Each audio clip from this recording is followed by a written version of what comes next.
अस्सलामुअलैकुम, welcome to bird साइटी। और आज की वीडियो का टॉपिक, जैसा कि आपको वीडियो के टाइटल से पता लग गया होगा और जिस तरीके से मैंने आपको लास्ट वीडियो के अंदर बताया था कि किस तरीके से जो है ना वो मुल्तान के अंदर रहते हुए या मुल्तान के आसपास के इलाके के अंदर अगर आपको मील वर्म्स चाहिए तो मेरे पास इंशाल्लाह इस टाइम प्रोडक्शन मौजूद है। ना ही वो यूके की नस्ल है, ना वो यूएसए की नस्ल है, क्योंकि आप सब लोगों को पता होना चाहिए कि ये यूएसए और यूके वाली जो ब्रीड है ना, सरासर धोखेबाजी का सामान है। और आप लोगों को जो है ना वो सिर्फ और सिर्फ धोखा देने के अलावा ये लोग कुछ भी नहीं कर रहे। इन लोगों को खुद भी नहीं पता कि इनके पास जो ब्रीड है वो यूएसए की है या यूके की है। बस किसी से सुन लिया और उससे ले लिया झूठ के नाम पर। और अब ये जो है ना, मैं इन लोगों को ये नहीं कह रहा कि ये लोग झूठ बोल रहे हैं, लेकिन इन लोगों को खुद भी ये नहीं पता कि ये यूएसए और यूके की है कि नहीं है। इनकी खुद ना तो कोई रिसर्च है, ना इनके पास कोई प्रूफ होगा, और ना ही इनके पास किसी किस्म की कोई डॉक्यूमेंटेशन होगी जिससे ये आपको बता सकेंगे यार ये देखें ये हमने परचेज किया हुआ यूएसए से या यूके से, ये उसकी प्रोडक्शन है या उसकी 3rd जनरेशन है या उनमें से इसकी 4th जनरेशन है। तो कुछ भी प्रूव कर नहीं सकते ये आप लोगों को। तो बाकी मैं आप लोगों को अपनी प्रोडक्शन के बारे में बताता हूँ, जिस तरीके से मैंने आपको लास्ट 2 वीडियोस के अंदर बताया हुआ है कि किस तरीके से मेरे जानने वाले मेरे ब्रदर जो हैं वो उन्होंने प्रोडक्शन जो है ना मुल्तान के अंदर ये की है। पहली बात, ये लोकल कीड़े हैं। दूसरी बात ये है कि ये इनका टेम्परेचर का आपको कोई मेजर इशू नहीं होने वाला।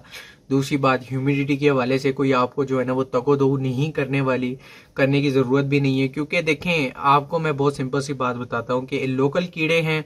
टेम्परेचर आपको पता है कि लोकली पाकिस्तान का जो है वो नॉर्मली गर्म ही होता है, इतना ज्यादा ठंड नहीं होती।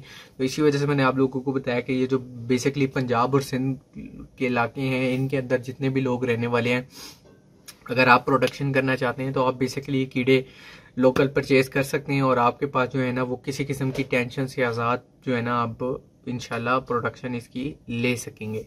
तो चलें वीडियो की तरफ चलते हैं।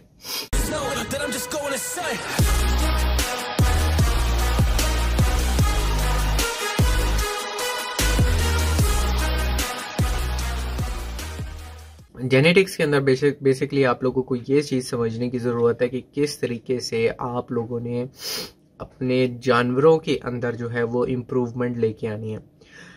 उसके अंदर आप सब लोगों को पता है कि एक इन ब्रीडिंग होती है, एक आउट ब्रीडिंग होती है और एक बुल ब्रीडिंग होती है, ठीक है। अब बहुत सारे लोग जो है ना वो इसके साथ साथ मजीद ब्रीडिंग के जो है ना वो कॉन्सेप्ट्स को भी ऐड करना शुरू करेंगे। क्रॉस ब्रीडिंग होती है और उसके हवाले से जो है ना और मजीद तरह तरह की ब्रीडिंग्स होती हैं।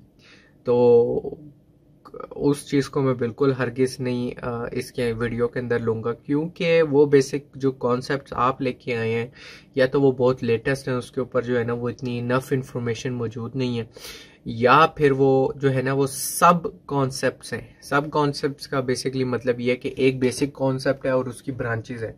तो आप जो है ना वो ब्रांचेस के बारे में बात करना शुरू कर देते हैं, बल्कि ये चीज़ जो है ना वो एक अलग तरीके से एक अलग कॉन्सेप्ट का, जिसकी अपनी ही इंडिविजुअलिटी या जिसका अपना एक अपना पर्सनल जो है ना वो रिसर्च के अंदर कोई अहमियत मौजूद ना हो, तो इस वजह से मैं बाज़ औक़ात उन चीज़ों के ऊपर बात नहीं करता।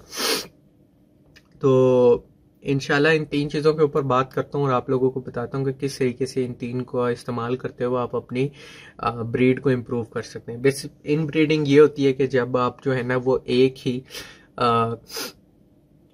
फैमिली के आपस में लोगों को जो है ना वो लगा के ब्रीड करवा लें। यानी कि फॉर एग्जांपल आपके पास एक मुर्गा मुर्गी थे, उन्होंने बच्चे आपके पास दिए, बड़े हो गए, तो आपने उन्हीं के जो है ना आपस में ब्रीडिंग पे लगा दिया, ठीक है। तो उससे जो आपको पास आएगी वो इन ब्रीडिंग होगी।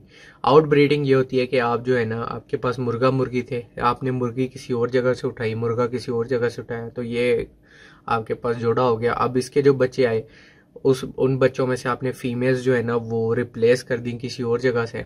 तो आपने जो है ना मादियाँ बाहर से ले आए, या फिर आप नर एक और बाहर से ले आए और आपने लगा दी उन बच्चों में से मेल्स के साथ। तो इसको आउट ब्रीडिंग कहते हैं। और बुल ब्रीडिंग के अंदर बेसिकली होता है कि आपने एक अच्छा मुर्गा लिया, उसके साथ 4 या 5 फीमेल्स लगा दी, और जो फीमेल्स थी वो भी मुख्तलिफ जगह से लाई हुई थी, ठीक है। तो हर फीमेल्स के साथ जो है ना आपका खून डिफरेंट हो जाएगा 50%। तो फिर आगे जो आने वाले बच्चे हैं उनको आपस में आप क्रॉस करवाएंगे तो वो इनब्रीड भी होंगे, लेकिन आउट ब्रीड भी होंगे, तो उनके अंदर आपको ब्लड का वो इशू नहीं आएगा जो आपको सिर्फ इन ब्रीडिंग में देखने को मिलता है, और वो फ़ायदे आपको मुकम्मल तौर पर हासिल नहीं होंगे जो आपको आउट ब्रीडिंग के अंदर होते हैं। इन ब्रीडिंग के अपने फ़ायदे हैं। वो फ़ायदे ये हैं कि अगर आप एक क्वालिटी पे काम कर रहे हैं, फॉर एग्ज़ाम्पल आपकी फ़ीमेल और मेल के अंदर ये क्वालिटी है कि वो कील मारते हैं लड़ाई के अंदर। फॉर एग्जांपल आपके पास फीमेल थी, या कबूतर आपके पास ऐसा है जो सिर्फ ऊंची का उड़ान करता है, ठीक है ना, कोई भी क्वालिटी आपकी मैं बताता हूँ जानवरों के अंदर है, तो उसको प्रिजर्व रखने के लिए जो है ना आप सिर्फ वही ब्लड को इस्तेमाल करते हैं। क्योंकि अगर आप आउट ब्रीड बाहर से ब्लड लाएंगे, हो सकता है वो फीमेल या मेल जो है ना वो वैसी परफॉर्मेंस ना देता हो, वो किसी और चीज़ के अंदर अच्छा हो, तो वो जो आने वाले बच्चे होंगे वो उसके अंदर फिर बैलेंस क्वालिटी आ जाएगी। वो कील इतना नहीं मारेगा, लेकिन कील मारने की सलाहियत उसके अंदर मौजूद होगी। हो सकता है वो अच्छा उड़ के जो है ना वो जंप करके सही मारता हो, तो आपने वो दूसरा मुर्गा जो उसके साथ लगाया है या फीमेल लगाई है उसके अंदर ये क्वालिटी हो। तो ये आपको रद्दोबदल देखनी पड़ेगी कि आपको क्या चीज़ चाहिए, ठीक है। इसके ऊपर इंशाल्लाह एक जो है ना डिटेल वीडियो बनाऊंगा, और वो कंप्यूटर के ऊपर बनाऊंगा, ठीक है, ताकि आप लोगों को जो है ना मैं वो एक प्रॉपर डायग्राम जो है ना वो समझा सकूं, ताकि आप लोगों तक बात मेरी 100% जो है ना वो एक्यूरेट पहुंचे, ठीक है।